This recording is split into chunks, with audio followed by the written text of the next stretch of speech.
Mga ka-basic, kumusta? Dito nga pala ay may tanggap tayong Samsung Flip 4. So, ang problema po neto, ang sabi ni ate ay sinanla sa kanila and then narimata na hindi na binigay nung may-ari yung password. So, may nabuti na lang nilang ipatanggal yung password sa atin.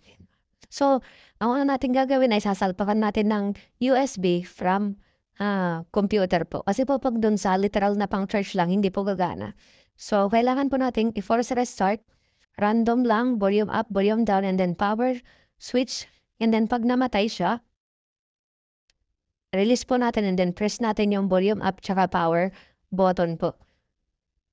Para po yung ginawa ko rin, nag-press pa ako sa power button. Tapos yung sa power switch. Antayin lang natin lumabas yung Samsung. Yan. Pero dito po ay sumablay po tayo. So, antayin lang natin magbawas ulit. Kasi po hindi natin nakuha yung tamang timing. Kasi may mga timing po kasi ito. Galing nga pala sa Korea tong unit na to. So, ngayon, ipo-force restart na naman natin siya. At chinek din natin kung gumagana ba yung mga volume para ma-force restart natin at gumana yung hard reset. So, dito na nga, iraramdam na naman natin na i-press yung mga volume keys tsaka power switch.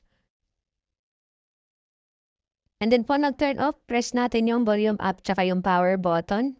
Yan. Wait lang natin.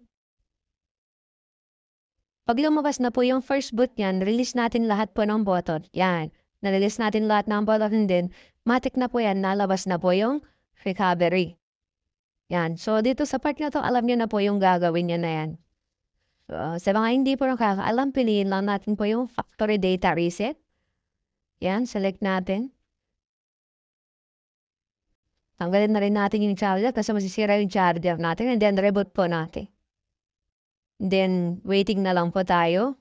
Sa mga nagtatanong pa rin po about sa mga Vivo po, yung ibang Vivo po gaya ng Y11, Y91, Y93, mga Oppo na A7, A3s, and then F7, A37, F5. Kailangan po talaga ng computer yun kasi sobrang baba po ng version nun. At yung matataas naman po na Vivo, mga Honor, mga Huawei, server na po yun, mga paid na po yun online. Yun lang po, maraming salamat. And eto nga po ay may Google Account nga pala na pinatanggal rin nila.